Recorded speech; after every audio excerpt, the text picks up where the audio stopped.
estamos listos para comenzar a hablar sobre el tema del día, adopción en Venezuela. Tengo el gusto de recibir a mi primera invitada, es la abogada María Elena García, especialista en adopción. Bienvenida. Buenos días, encantada de estar nuevamente aquí contigo. Abogada, ¿cuáles son las razones o las principales razones por las que un niño puede ser separado de su familia de origen? Bueno, en principio, separarlo de su familia de origen porque esa familia de origen esté causándole o esté violentándole derechos. Por ejemplo, no le esté garantizando los derechos básicos que debe tener un niño, ¿no? A ser criado como debe ser criado un niño, garantizándole el interés superior, garantizando la alimentación, educación, comida, todo lo que es el ambiente, lo que un niño necesita, pues. Entonces un padre puede ser separado, un padre biológico, separado un niño puede ser separado de sus padres porque se estén vulnerando todos esos derechos, entre otras cosas. Esa persona esté juzgada, tenga un procedimiento penal y la hayan condenado por un delito ocasionado. El caso típico, el abuso sexual contra niño, niño, adolescente, el trato cruel, que son como los dos más comunes. También ese padre puede ser, o esa madre puede ser consumidora de drogas o consumidora de cualquier sustancia que le haya puesto en riesgo a ese niño. Esta persona puede ser inhabilitada, interdictada por un problema mental. Todo eso la misma ley te dice cuáles son las condiciones, los requisitos para privar de patria potestad a un niño. Una vez que ese niño esté privado de patria potestad, es cuando puede ser adoptable, entre otros. O sea, lo primero que es para poderlo adoptar, ya no existe el vínculo con papá y mamá, pues, o papá o mamá, pues. Tomando en cuenta lo que usted dice, es importante pues recordarle a nuestros televidentes que sí saben de algún caso donde los padres biológicos de un niño no cumplan con todas las necesidades que este niño necesita, deben denunciar. Claro que hay que denunciar y por eso es que se dictan las medidas de protección, que ¿quién las dicta? Los consejos de protección o los mal llamados por el público en general, la gente conoce como te llevó para la LOBNA, ¿no? Entonces, que son los consejos de protección que están en cada municipio, ¿no? Y ahí es donde se debe denunciar. Cualquier persona tiene la obligación de denunciar siendo testigo de la violación de derechos de un niño, niña, adolescente. ¿Qué pasa si un niño es separado de su familia de origen o si su madre renuncia a él? ¿Qué ocurre con este menor? Mira, que es importante. Cuando una madre, que lo puede decir hasta desde el mismo hospital, mira, yo este niño no lo quiero. Inmediatamente, de hecho, es obligación de los médicos de ese hospital que la madre dice, mira, yo este muchachito, no, este niño yo no lo quiero, yo lo quiero dar en adopción. Inmediatamente hay que notificar ya a la oficina de adopciones de IDENA, que es el órgano encargado de llevar el proceso de adopciones en la primera fase, o al Consejo de Protección para que se le dicte la primera medida, que es la medida de abrigo. Y es la típica que conseguimos, el niño que conseguimos en el basurero, por ejemplo, que lo dejaron abandonado en una calle recién nacido, o está abandonado, no conseguimos ninguna familia. Entonces ese niño hay que dictarle lo primero una medida de abrigo. ¿Qué es la medida de abrigo? La primera medida que se dicta para abrigarlo, propiamente dicho, de garantizarle la salud, garantizarle la alimentación, garantizar esa protección que de inmediato necesita un niño, y por supuesto si estamos hablando de un bebé, ¿no? Entonces esa madre que decida yo no lo quiero tener, o que después de haber dado a luz, pasados los días, yo no quiero tener el niño, esa persona puede ir a las oficinas de adopciones de IDENA y decir, mire, yo lo quiero dar en adopción. Y lo primero que tiene que dar esa persona, y eso es irrevocable, es el consentimiento para la adopción. Es decir, me pierdo la patria potestad.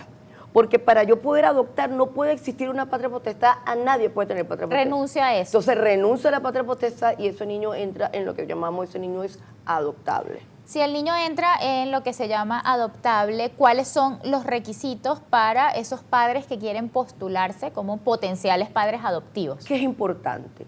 Cualquier persona que últimamente, por cierto, me han consultado mucho, ya están comenzando el procedimiento, debes dirigirte obligatoriamente, no existe otra institución que haga ese procedimiento, que es IDENA. IDENA en Caracas queda en la Francisco Miranda, Mini Grande, y IDENA, Instituto Autónomo Consejo Nacional de Derechos del Niño, Niño, Adolescente, tienen las oficinas estatales de adopciones a todo lo largo y ancho de la República Bolivariana de Venezuela. ¿Qué debe hacer esa persona?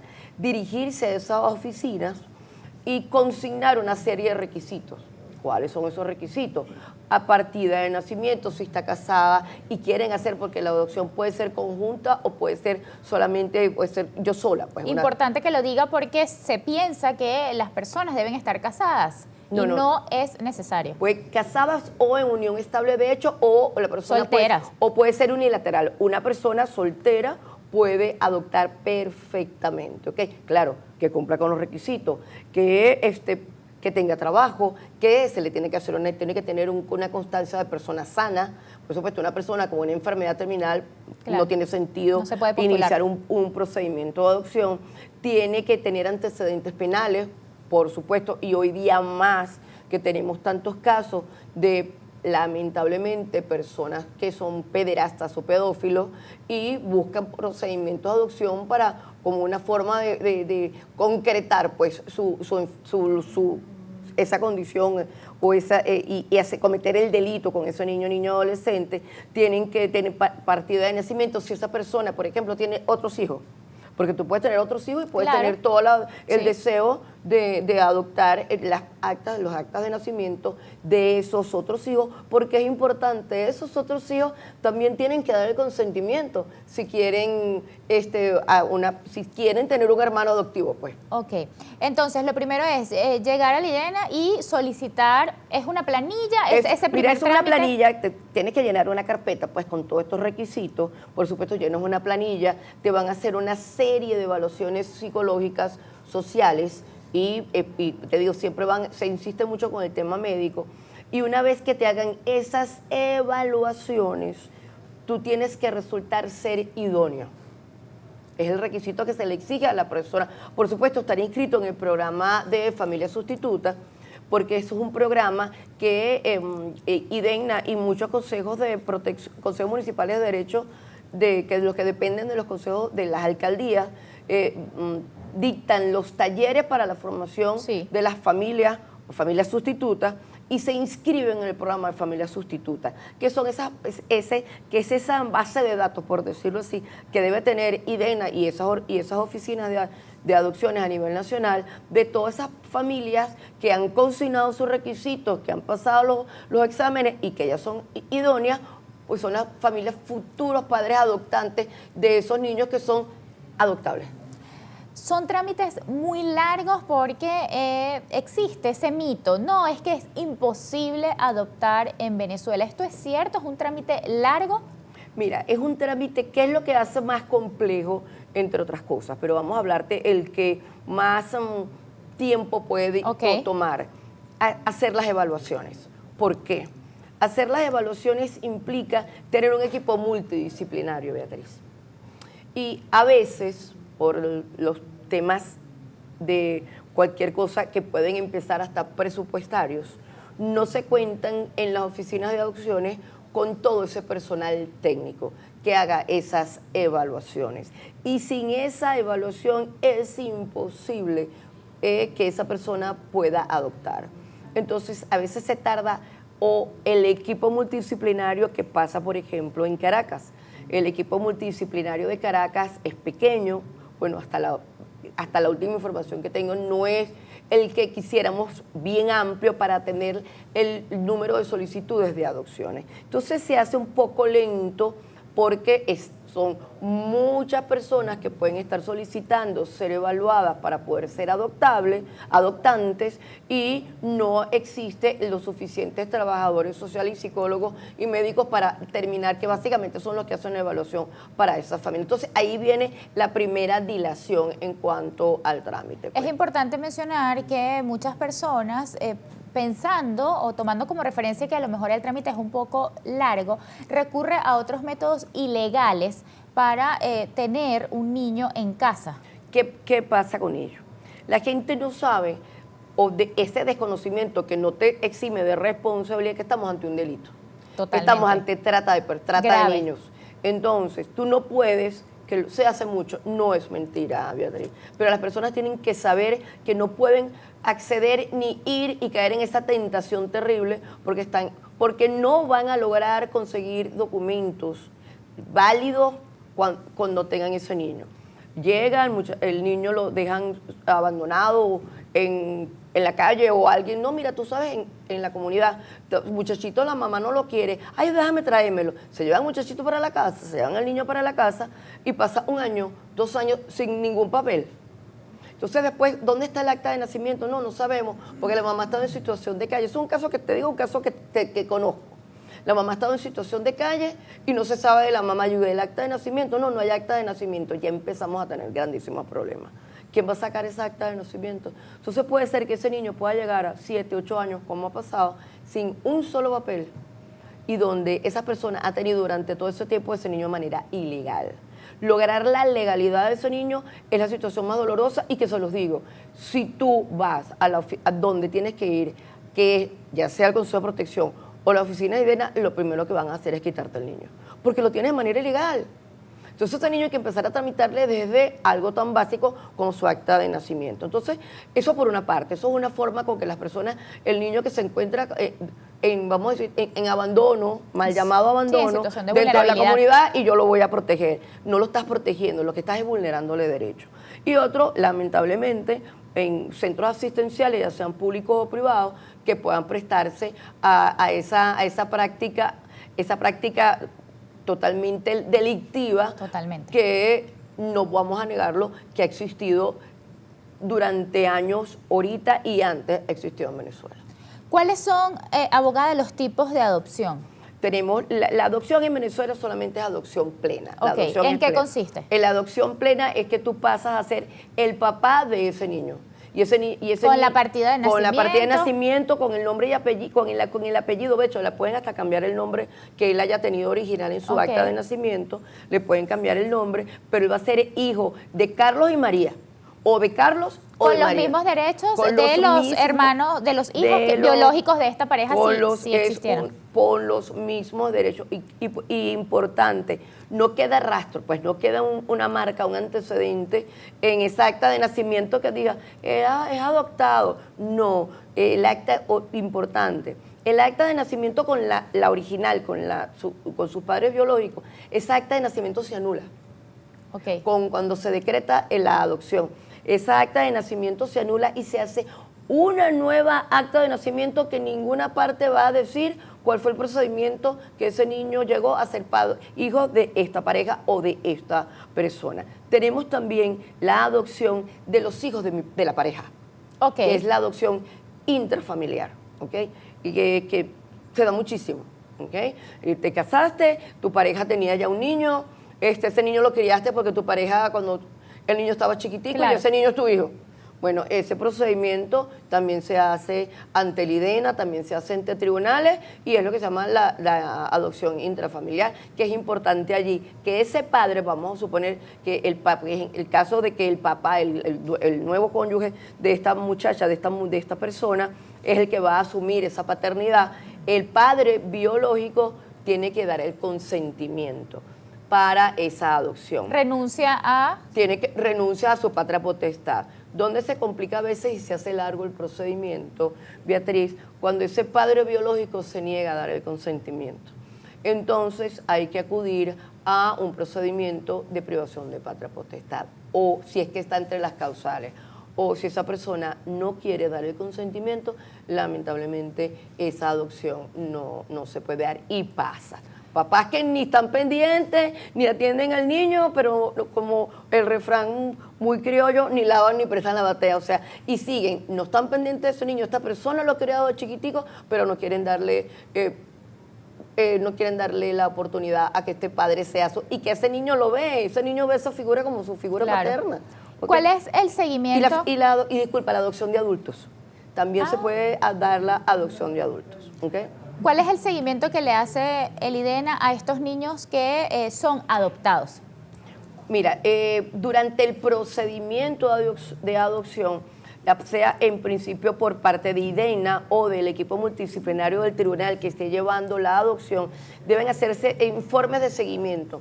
Visitas, por supuesto. Ese informe tiene tanto la participación del psicólogo y la participación del trabajador social, que va a hacer la visita, de cómo va, sobre todo en el periodo de prueba. Claro. En el procedimiento de adopción, en una de sus fases, hay un periodo de prueba, que es el periodo previo ya a la fase última, que es la del tribunal de juicio. Ese periodo de prueba tiene que haber su periodo de prueba que dura 6 meses, ¿ok?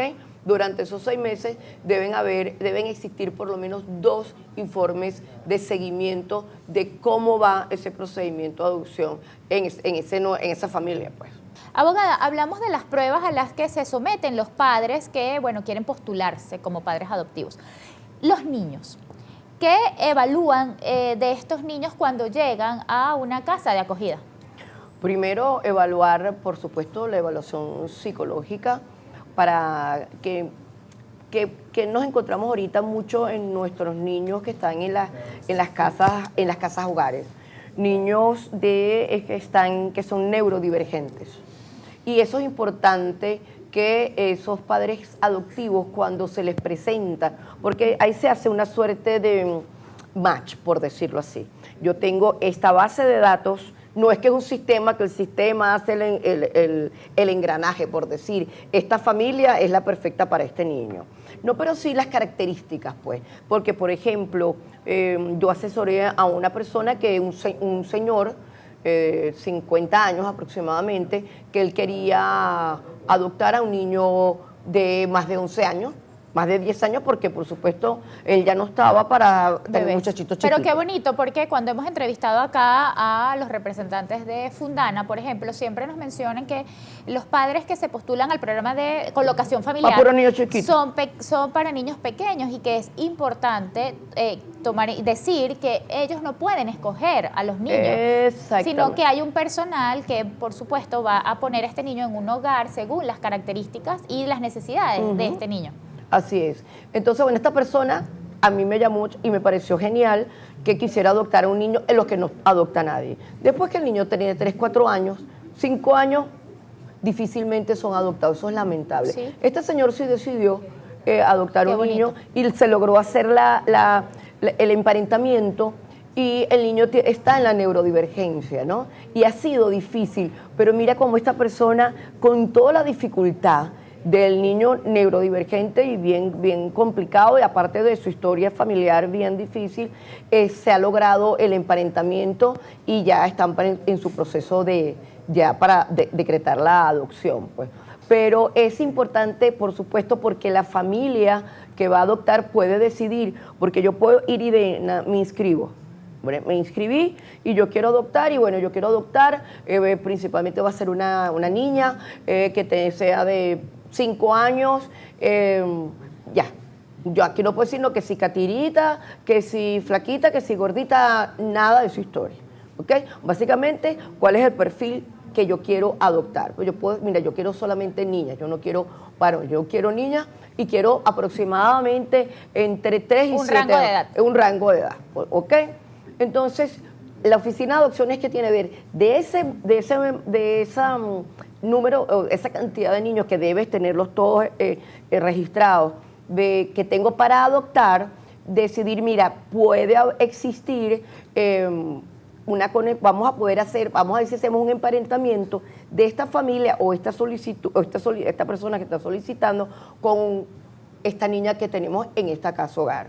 Pero resulta que también puedo tener otras familias que también quieran y pueda estar dentro del rango esta misma niña. En este caso, te voy a poner este ejemplo. Y ahí se hace lo que se llama una terna. Okay. Una terna que es de esas 3 parejas o esas 3 personas solicitantes, que puede ser hacerse el emparentamiento, pero solamente por el proyecto que tiene esta persona, solamente entra en ese perfil esta niña. ¿Quién va a decidir? ¿Quién va a ser? Esos padres adoptantes no lo hace ni DENNA ni quien tenga lo hace el tribunal. Esas parejas se llevan al tribunal de protección. Evalúan los perfiles de los y van a buscar de esas 3 parejas o esas 3 personas quién es la mejor para esa niña. Pero vamos a suponer que no hay terna, como en el caso del señor que te estoy contando. No hubo necesidad de terna porque nadie estaba solicitando, ni existía ninguna solicitud de un niño en ese rango de edad, ni en esas características. Entonces se hace el emparentamiento, primero se hace el emparentamiento técnico. Técnico es esto. tengo esta persona que quiere estas características, este es su proyecto, y tengo este niño con estas características. Entonces, yo voy a hacer este es el técnico, esto pueden ser. Y después viene el emparentamiento ya personal. Para crear un vínculo. Para crear el vínculo. Y entonces ahí se empiezan a hacer las visitas. Si ese niño está en una casa hogar, se programan las visitas. El primer encuentro, por supuesto, esos encuentros tienen una carga importante de emotividad, claro, y de ansiedad, y ahí la persona puede decidir, tanto el niño como el adulto. Es que le quería preguntar eso, si el niño, tomando en cuenta este caso que usted toma de ejemplo de 11 años, puede también, si su opinión es tomada en cuenta. Claro, es que es lo primero que se tiene que tomar. De hecho, lo más importante es la opinión del niño. Que él diga, mira, no me gusta esa persona, no me gusta, yo no quiero ir para esa casa, a mí no me gusta esa casa, y el niño puede decir que no. Y eso es lo más importante, ¿ok? Entonces, se hace ese emparentamiento. Si ese emparentamiento resulta positivo, se puede lograr la vinculación. Que es la vinculación, se solicita al tribunal, mira, tribunal, esta persona, hubo la vinculación. Vamos entonces a proceder a hacer la adopción. Entonces, ahí se comienza el trámite de adopción y es cuando esto termina viene ya el periodo de prueba, ya no solamente que es que lo vas a visitar 3 veces a la semana durante 2 horas. Te lo puedes llevar. Ahora te llevas al niño, ¿ok? Te llevas al niño para tu casa y ese es lo que comenté, ese periodo de prueba. Si este periodo de prueba pasa sin novedad, eso pasa ya al tribunal que decreta la adopción. Un miedo que pudieran tener los padres adoptivos es qué pasa si la familia de origen que renunció a la patria potestad se arrepiente. ¿Esto es posible? No, como te comenté hace rato, el consentimiento es irrevocable. Ok. O sea, usted no se puede echar para atrás. Usted ya firmó ese consentimiento y de ahí la importancia que esa oficina de adopciones tenga ese consentimiento firmado, por supuesto, con todos los requisitos de ley. Tienen que estar sus huellas digitales, tiene que estar su firma, tiene que ser, por supuesto, que la persona identificada plenamente, que es la persona que aparece en esa acta de nacimiento, claro, o los que aparecen en el acta de nacimiento. Entonces, nadie puede decir, no, ahora devuélveme mi muchachito. Eso no existe. Y eso es el consentimiento se da una sola vez. Pues en una oportunidad tuvimos un caso de que un juez, lamentablemente, tuvo la genial idea de solicitar la ratificación del consentimiento y casi que uno entró en pánico. Volvió a llamar a la familia de origen. Sí, señor. Y eso, ¿para qué?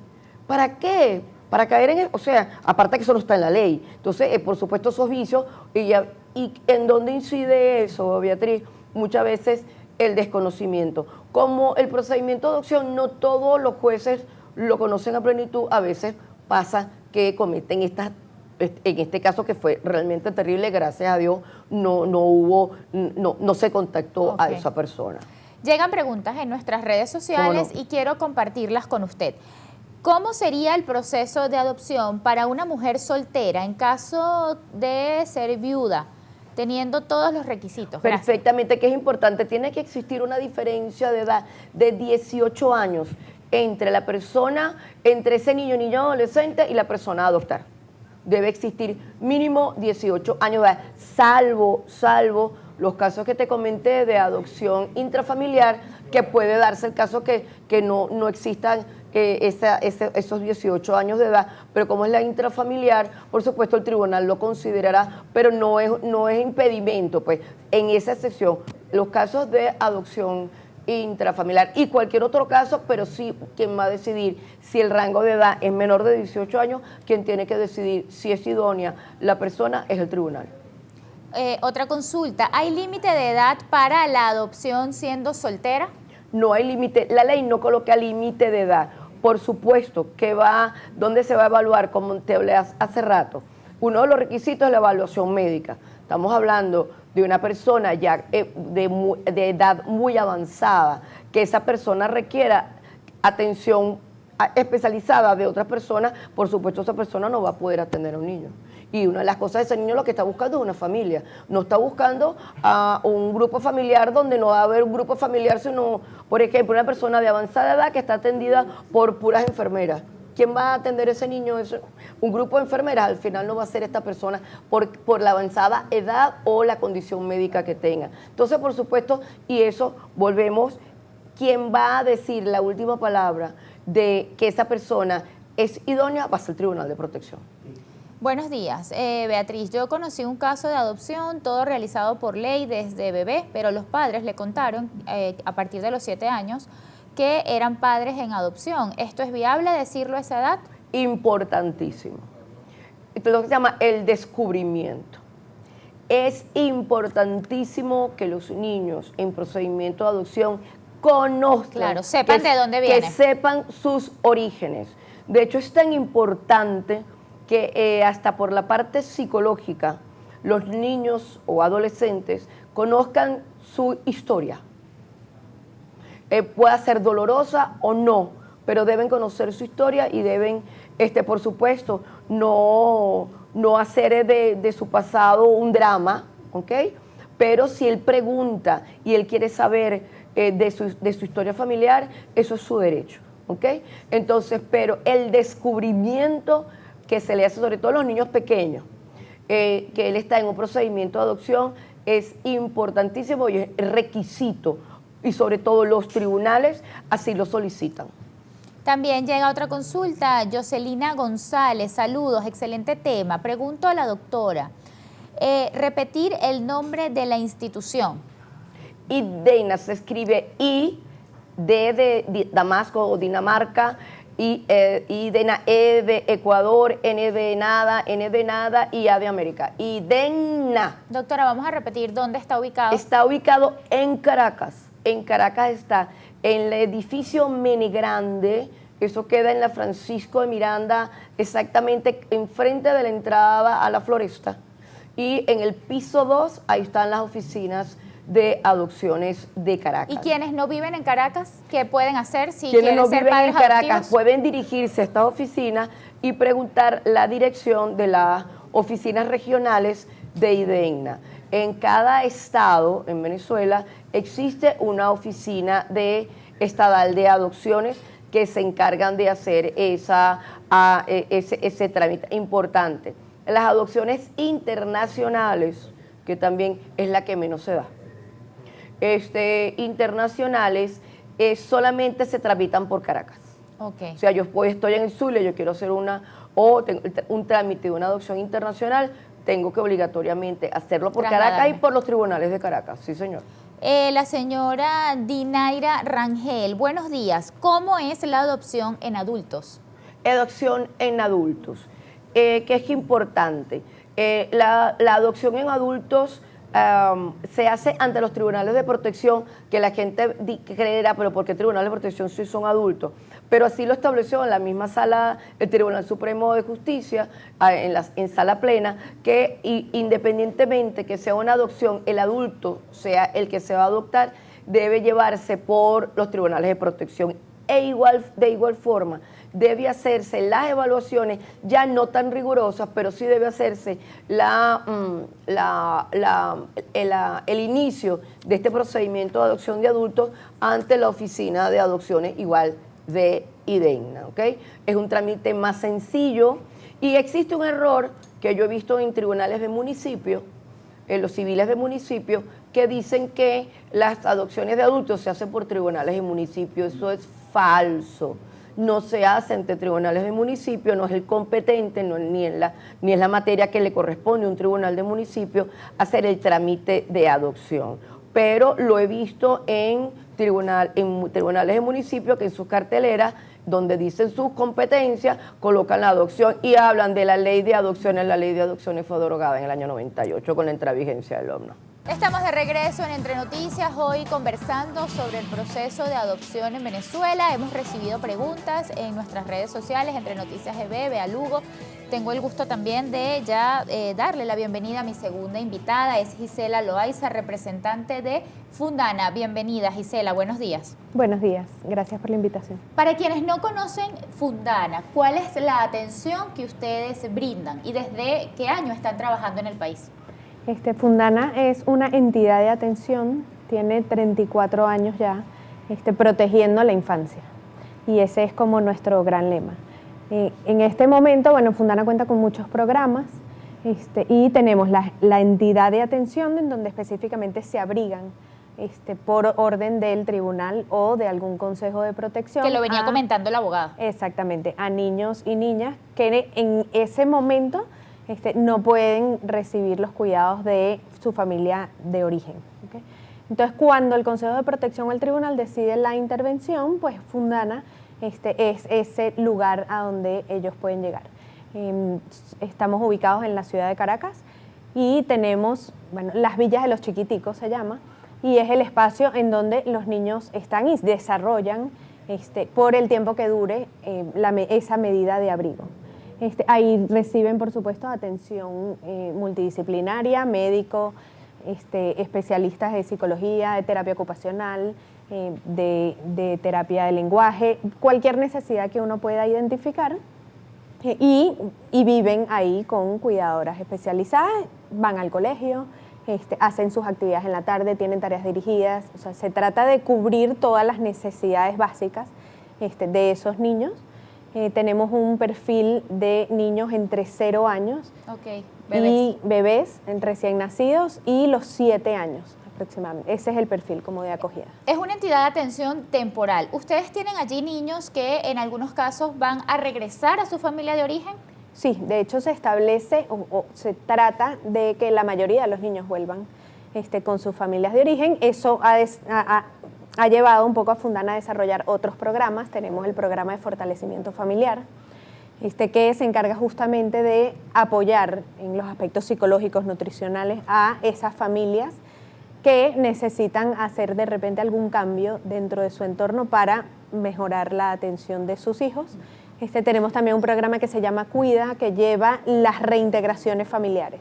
Entonces, una vez que estas personas, y me refiero a familia de origen, fueron evaluadas y se determinó que con acompañamiento, con mejoras en la situación social, con mejoras en la situación económica, pueden hacerse cargo de sus hijos, pues se les acompaña desde este programa con visitas a sus casas y recomendaciones, acompañamiento psicológico y social para que justamente esos niños puedan desarrollarse en esos contextos. ¿Ustedes supervisan todo este proceso? Sí, nosotros durante 1 año aproximadamente de esa reintegración hacemos ese acompañamiento específicamente cuando vuelven con familia de origen, que pueden ser mamá, papá, pero también se extiende a abuelas, tíos que reclamen la responsabilidad y resulten idóneos para hacerlo. Y estas visitas, mientras el niño está acá, las hacen directamente en las villas de los chiquiticos. Exactamente. Hasta que el tribunal apruebe que salgan. Exactamente.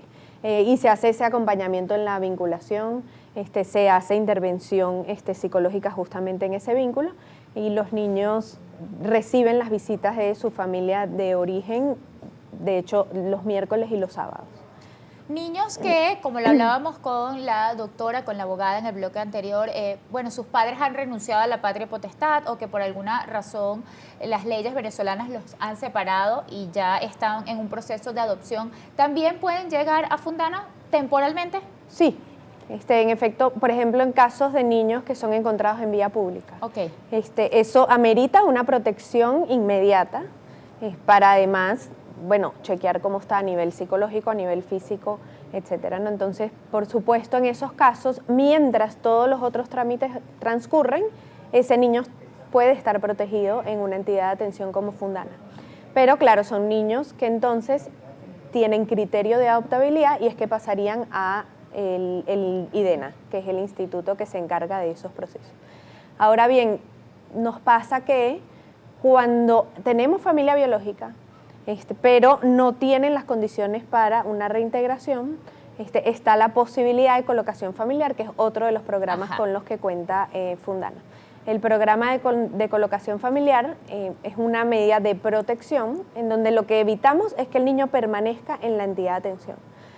Porque, ¿qué pasa? Claro, se cubren todas las necesidades básicas, pero aquellas de protección, de contención, de cuidado permanente, no es posible por temas de personal, porque hay muchos niños, etcétera. Entonces, claro, lo ideal para el desarrollo de cualquier niño es que justamente puedan desarrollarse en el seno de una familia. Y cuando su familia de origen no es una posibilidad en el corto o mediano plazo, está el programa de colocación familiar que permite que los niños puedan egresar con familias sustitutas por un periodo de 6 meses ratificable. Todo esto es una decisión que pasa por los tribunales de protección y tanto la postulación como la medida de colocación son decisiones de los tribunales de protección. ¿Quiénes pueden postularse al programa de colocación familiar y con qué frecuencia ustedes pues realizan este tipo de programas? Claro, el programa tiene ya 19 años. Ok. Han sido más de 1.500 niños colocados en familia sustituta. Y nosotros, cualquier persona podría postularse. Nosotros manejamos los mismos criterios que adopción porque justamente tratamos de equiparar ambos procesos. Entonces, cualquier persona entre los 25 y los 60 años puede postularse, soltera, o casada o en unión estable, de hecho, y los requisitos en realidad son un poco los mismos que comentaba la doctora anteriormente.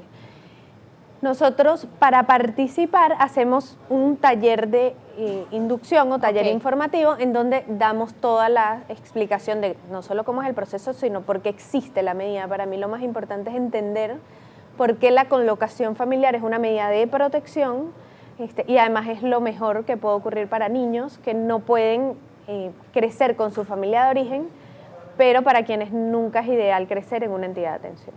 O porque, claro, Fundana tenemos el límite de la edad. Si ya los niños cumplen 8 años, 9 años, y no han podido ni volver con su familia de origen, ni ser colocados por colocación familiar, son lamentablemente niños que son derivados a entidades de larga permanencia, en donde se espera que estén hasta los 18 años con todo el acompañamiento que pueden hacer esas entidades, pero que lamentablemente no es lo mejor para su desarrollo general. Gisela, ¿cómo le cambia la vida a un niño que encuentra una familia sustituta? Y también, ¿cómo le cambia la vida a esa familia sustituta que, recibe a este niño y le brinda la posibilidad de crecer, con compañía, con acompañamiento? Con acompañamiento, sí. Los cambios son del cielo a la tierra. Uno ve cambios desde un punto de vista incluso físico. Hay investigaciones a nivel mundial en que te determinan que, los niños en entidades de atención ni siquiera crecen los centímetros que deberían, ¿no? Porque hay toda una carencia afectiva que los acompaña. Entonces mejoramos en el lado físico, por supuesto, porque tienen la estabilidad, tienen los cuidados que necesitan, tienen la atención médica que necesitan y además tienen el componente emocional que acompaña esto, ¿no? Y que sin duda facilita. Vemos mejoras en el autoestima, vemos mejoras en la imagen personal, vemos mejoras a nivel cognitivo, a nivel académico, a nivel social y vincular. O sea, la verdad que las mejoras son impresionantes y por eso constituye una medida de protección. La idea es evitar que el niño continúe desarrollándose sin ese componente tan importante en la vida como es la familia. ¿Cómo postularnos al programa de colocación familiar? ¿Cuáles son los puntos de contacto? ¿Cuándo tienen un taller? Nosotros, como te comentaba, nuestro primer paso es pasar por el taller de inducción, porque además hacemos bastante hincapié en entender las diferencias entre lo que es la medida de colocación familiar, que es diferente a la adopción en todos los sentidos, pero tratamos de que justamente las personas tengan toda esa información. Nosotros dictamos talleres mensual. La verdad que hemos tenido en este inicio del 2026 una gran solicitud y por eso abrimos entonces 2 posibilidades para estas próximas 2 semanas. Dictamos el taller vía online para las familias del interior del país. Nosotros tenemos muchísimas colocaciones en el interior del país y eso ha sido muy positivo tanto para los niños como para, de alguna manera, las familias, ¿no? Entonces tenemos el taller vía online el 28, el miércoles que viene, a las 9 de la mañana. ¿Todavía se pueden inscribir? Sí. Okay. Bueno, de hecho a veces me escriben hasta el taller es a las 9 y me pueden escribir a las 8.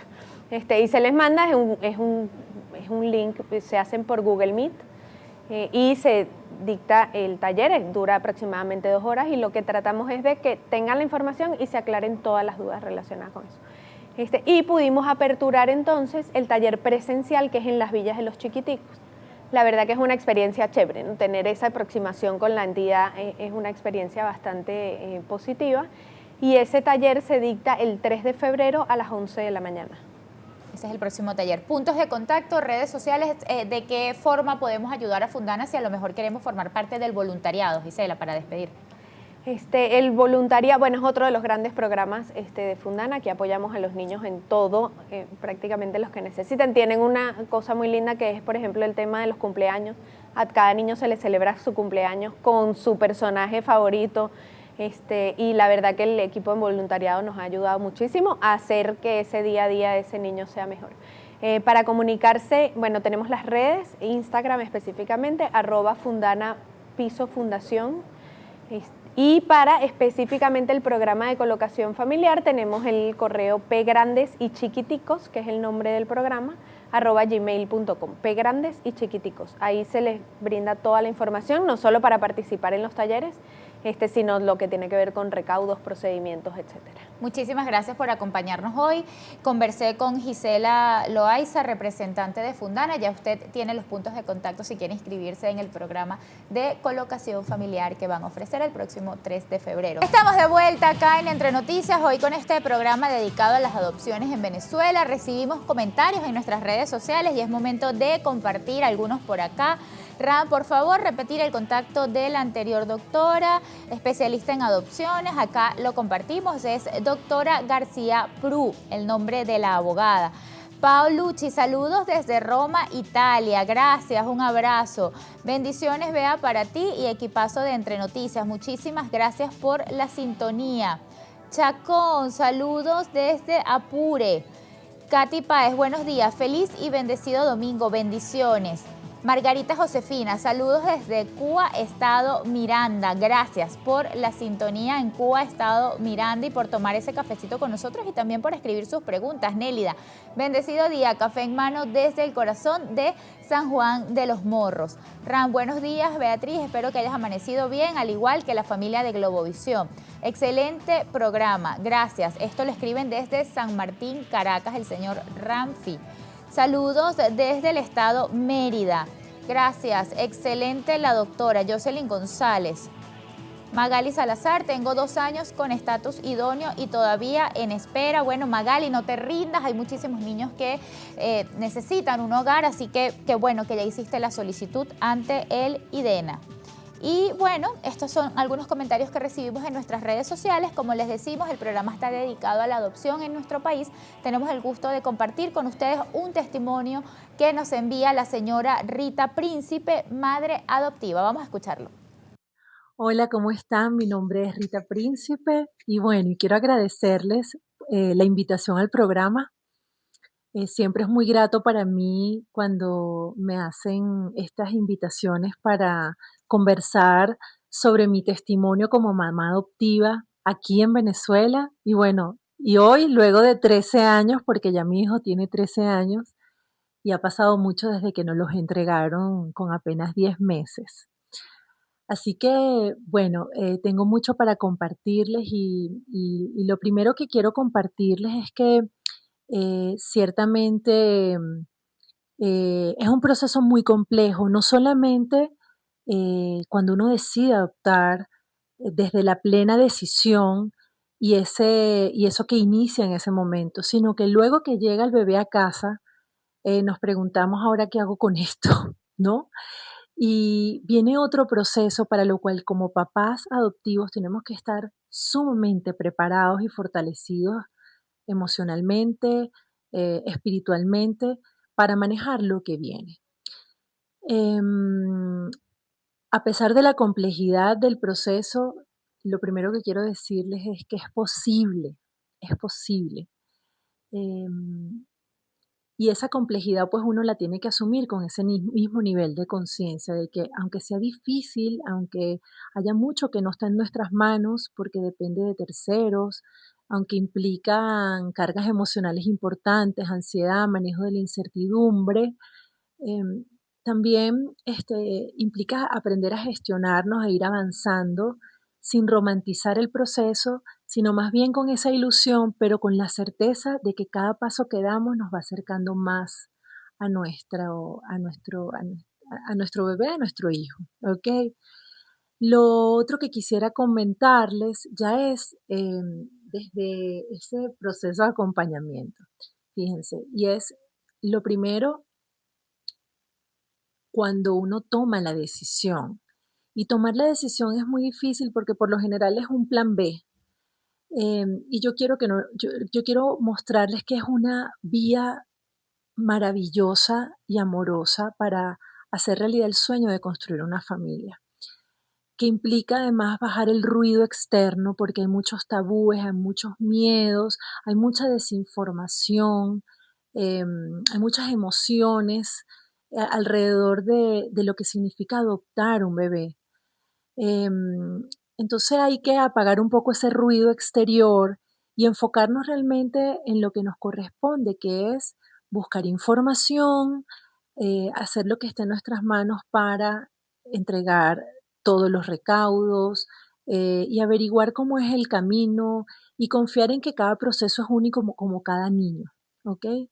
Lo segundo es lo que implica conversar de la adopción con nuestros hijos. Eso es una etapa muy, muy dolorosa que por lo general comienza cuando es pequeñito. Nosotros le contamos sobre su historia desde el primer día. De hecho, nosotros celebramos el día que nacimos como familia, que fue cuando nos los entregaron.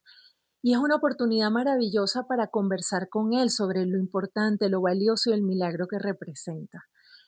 ¿Por qué es importante esto? Porque nuestros hijos viven su historia a través de nuestros ojos y de nuestro corazón. Por eso es que también como padres adoptivos tenemos una responsabilidad muy grande y es asumir esto con la plena conciencia de que debemos sanar mucho en nosotros para luego poder tener las herramientas, la fortaleza emocional y la madurez emocional para gestionar lo que viene, porque va a venir mucho, se los digo. Y es mucho de lo que tiene que ver con nuestro hijo.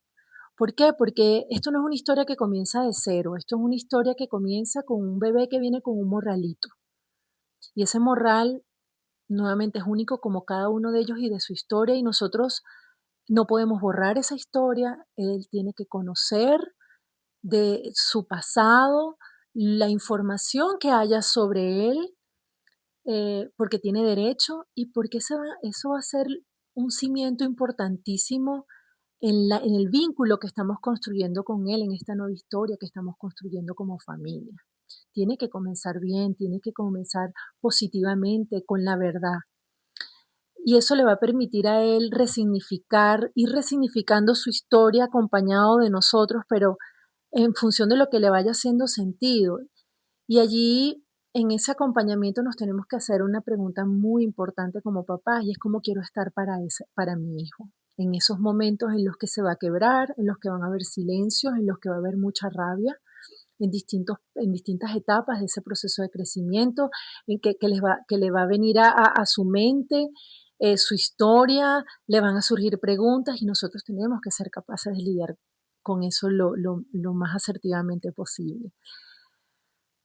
Ser papá, no importa cómo se dé, es muy complicado, no hay libros para eso y menos para ser un padre adoptivo, pero yo creo que si algo he aprendido es que es una historia que se construye segundo a segundo, que tenemos una responsabilidad de prepararnos para convertirnos en los mejores seres humanos y padres posibles para nuestros hijos, y que la adopción es una oportunidad maravillosa para lograr el sueño de tener una familia. Así que, bueno, espero que mi testimonio los ilusione, los inspire y los anime a que si están en esa situación, pues lo consideren como una opción. Muchas gracias por la invitación nuevamente a este programa. Qué bonito escuchar en primera persona, bueno, el testimonio de una madre adoptiva, cómo le cambió la vida a la señora Rita Príncipe luego de convertirse en madre adoptiva, de brindarle un hogar a estos pequeños que, bueno, lamentablemente no pueden estar en contacto con su familia de origen. También un testimonio que inspira. Si usted, bueno, lo está pensando, este programa está dedicado precisamente a eso, a aclarar sus dudas, a contarles cuáles son los requisitos que se necesitan y los trámites que deben hacer. Hacemos una pausa, pero al regreso tengo el gusto de conversar con Bárbara Reyes, psicóloga especialista en adopción. Estamos recibiendo sus preguntas en nuestras redes sociales, Entre Noticias GB y @BeaLugo.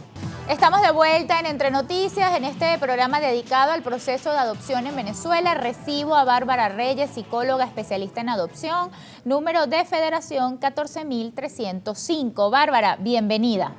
Hola Beatriz, ¿cómo estás? De verdad, muchísimas gracias por la invitación al programa. Bárbara, ¿cuál es la atención que requiere un niño que está en proceso de adopción? Mira, realmente yo creo que es muy importante darnos cuenta sobre cuáles pueden ser esas reacciones que quizás pueden estar sobredimensionadas dentro de sus rutinas. Por ejemplo, olores, ruidos. Y bueno, uno estar muy pendiente de ellos para en ese momento intervenir, quizás buscar a un especialista en trauma, en duelo, porque viene de la mano con ese background o los antecedentes que pueda tener el niño cuando llega a la casa. El trauma de abandono, mencionabas la palabra trauma y por eso quiero hacer una pausa acá. Si nosotros nos convertimos en padres adoptivos, ¿qué hacer con ese trauma de abandono para, bueno, quizás para transitar esto en acompañamiento con el niño? Ok, yo siempre cuando acompaño estos casos, me gusta hacer una aclaratoria muy importante, que es que para que los papás puedan adoptar, ellos también pasan por un periodo de duelo, ¿sí? En el que abandonan ser papás de manera biológica para abrirse a poder ser papás adoptivos, y eso mismo también lo experimenta el niño. ¿Okay? Cuando hablamos de ese trauma o ese duelo, también hay que entender que él está pasando por una separación en lo que era el mundo conocido para él. Sus cuidadores, si bien estaba en algún centro o la adopción se dio por alguna otra manera, él está pasando por ese periodo de duelo en donde se despide para abrirse a este nuevo hogar. Y de ahí me refiero a esa parte de trauma que es importante acompañarla. ¿Este trauma de abandono lo pudiera acompañar durante toda su vida si no hay una intervención temprana? Sí. ¿Hay adultos que aún manifiestan o que tú en consulta puedes ver que lo que tienes es un trauma de abandono? Sí, como todo trauma, como toda herida que podemos tener desde la infancia, cuando no está acompañada, evidentemente, como yo digo, arrastramos y ese saco se va haciendo más grande hasta la adultez. Y aquí aprovecho, cuando yo hice mi tesis de grado y quería investigar sobre la adopción junto con mi compañera, investigamos y vimos que todos los estudios que había en las investigaciones en Venezuela eran sobre niños. Y yo dije, bueno, ¿qué pasa ya una vez que este niño crece y se vuelve adulto? Puede desarrollar algún trastorno o puede estar abierto a padecer de ansiedad, de depresión. Y bueno, ciertamente cuando hicimos el estudio nos dimos cuenta que en el caso de la ansiedad puede desarrollarla tanto un hijo biológico como un hijo adoptivo, pero ¿qué pasa allí? Muchas veces y nos dimos cuenta que estaba el tema de me enteré por otra persona, ¿sí? O bueno, yo no quiero a mi mamá, ¿por qué me negaron la adopción? Entonces vas creciendo como con ese recelo, vas creciendo con esa inconformidad con tu vida. Generalmente hablamos de niños que van a necesitar acompañamiento psicológico muchísimos años y también preguntarte si este acompañamiento debe ser familiar, terapia familiar. Sí, yo considero que es importante que sea un acompañamiento, pues mamá, papá, o bien sea con la persona que lo esté adoptando y el niño para poder ver cómo vamos a reforzar ese vínculo, cómo lo vamos a llevar a terapia y cómo se van adaptando entre sí, porque es el niño a la familia y la familia al niño, ¿sí? No necesariamente tiene que ser un periodo largo, sobre todo en esos inicios en donde se empieza a trabajar lo que yo digo que es el proceso de la adopción. No me gusta manejarlo como revelación, porque cuando hablamos de revelación es como que yo te voy a decir un secreto y es algo que realmente no debería ser, es algo desde el día 1 que él debería saber, porque forma parte de su vida. Justamente quería hablar sobre eso porque un televidente nos preguntó esto, y es si este niño merece, o bueno, yo creo que sí, obviamente, tiene el derecho de saber de dónde viene, y qué tan importante es decírselo. Ok, es sumamente importante porque cuando hablamos, como bien dije, del proceso y lo cambiamos a revelación, hablamos de convertir una historia de amor y que puede ser muy bonita a el estallido de una bomba que te llega en algún momento de tu vida, ¿sí? Y hay que tener mucho cuidado porque no solamente por los papás, que siempre van a proteger esa historia y que es muy personal de cada persona que sea adoptada, pero sobre todo de terceros, que no van a tener quizás ese mismo acercamiento para decírtelo, ¿no?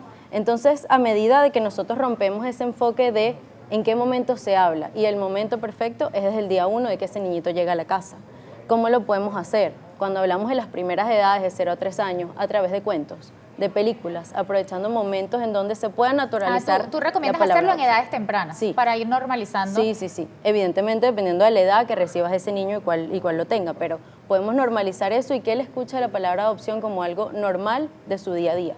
Obviamente ya cuando pasamos a los 6 años empiezan las dudas sobre, bueno, mamá, ¿me muestras una foto de ti embarazada? Y ahí es cuando los papás entran un poco en qué puedo hacer, qué hago. Y es allí cuando empezamos a introducir también el tema, tú no naciste de mi barriga, naciste de mi corazón. Y ya después, más adelante, podemos dar una explicación más lógica de acuerdo a el proceso madurativo que pueda tener el niño. ¿Qué pasa si este niño quiere conocer a su familia de origen?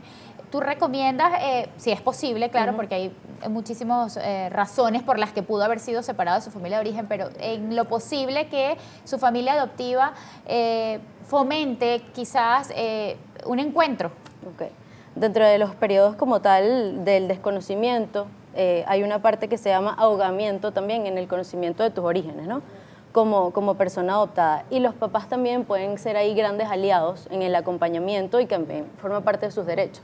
Porque hablamos de una integridad entre lo que fue ese periodo previo a la adopción y a partir de ese momento en donde, pues bueno, él ya vive con otra familia. Entonces, no es borrar el pasado, sino poder integrar justamente quién es esa persona. Nosotros en este programa mencionamos, bueno, los pasos de estos niños que ya no pueden estar con su familia de origen, entran al IDENA, luego a alguna casa de acogida y ocurren procesos de vinculación con, puede ser la familia adoptiva o la familia que se postula como familia sustituta. En este proceso de vinculación desde el punto de vista psicológico, de salud mental, ¿cuáles son las etapas por las que puede atravesar este niño? Porque también nos decían que la opinión del niño es importante y es tomada en cuenta al momento de asignarle una familia. Sí, es muy importante porque yo lo veo como un periodo de explosión de emociones, ¿ok? Bien sea cuando ya se da el proceso de adopción y que empieza y ya él vuelve o se introduce en este nuevo hogar, y también están las emociones de los papás.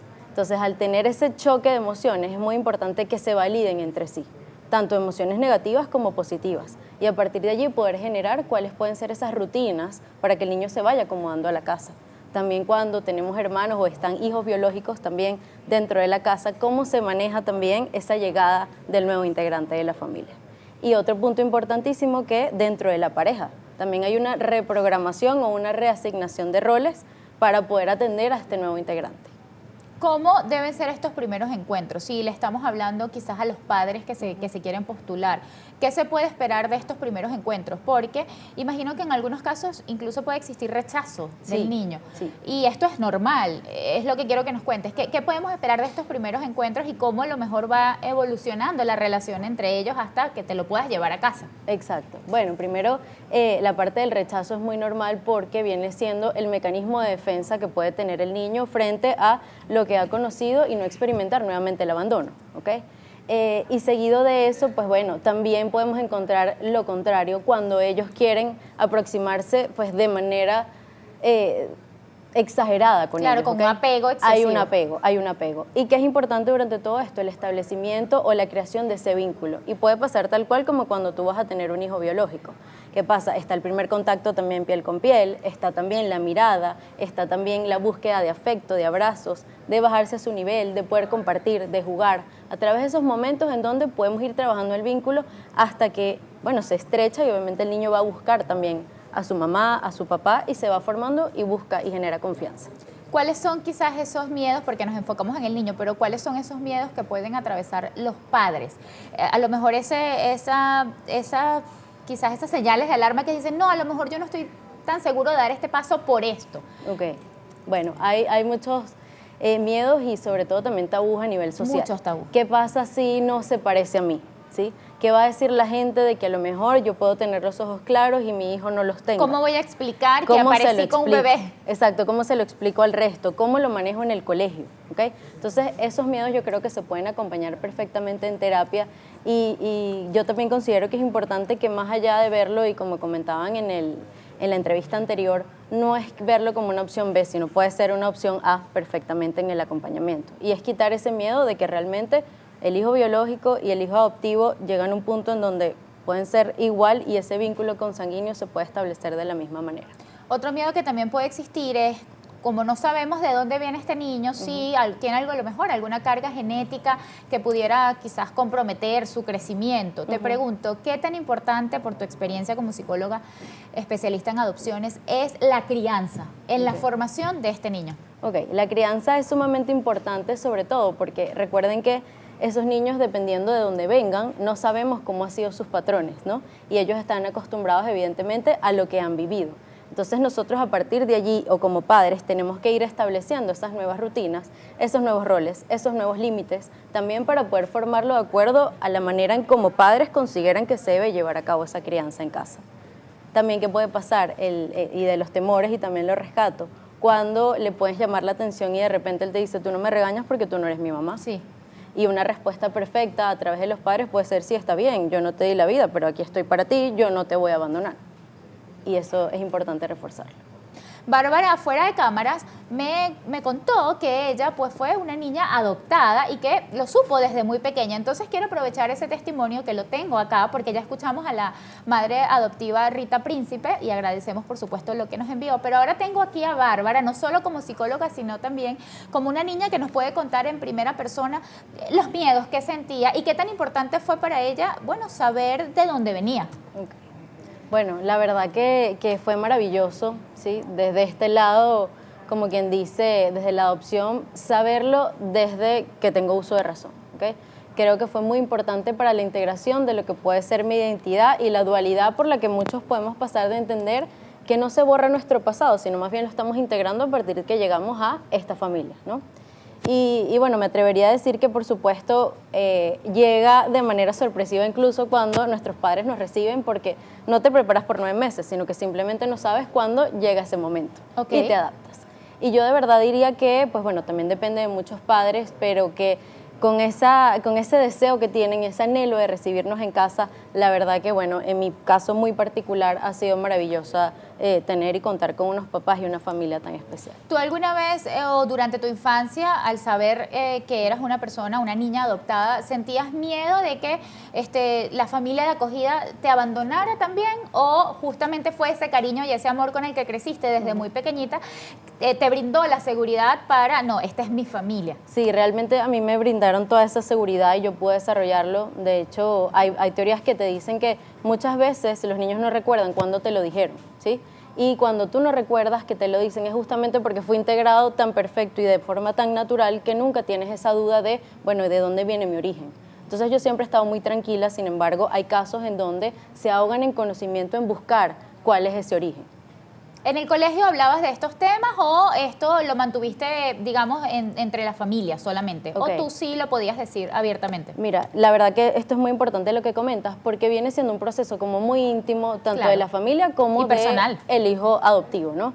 Y en mi casa siempre fue manejado de manera natural que yo lo pudiese compartir con quien yo me sintiera a gusto y en el momento en que yo me sintiera a gusto de poder compartirlo y revelarlo.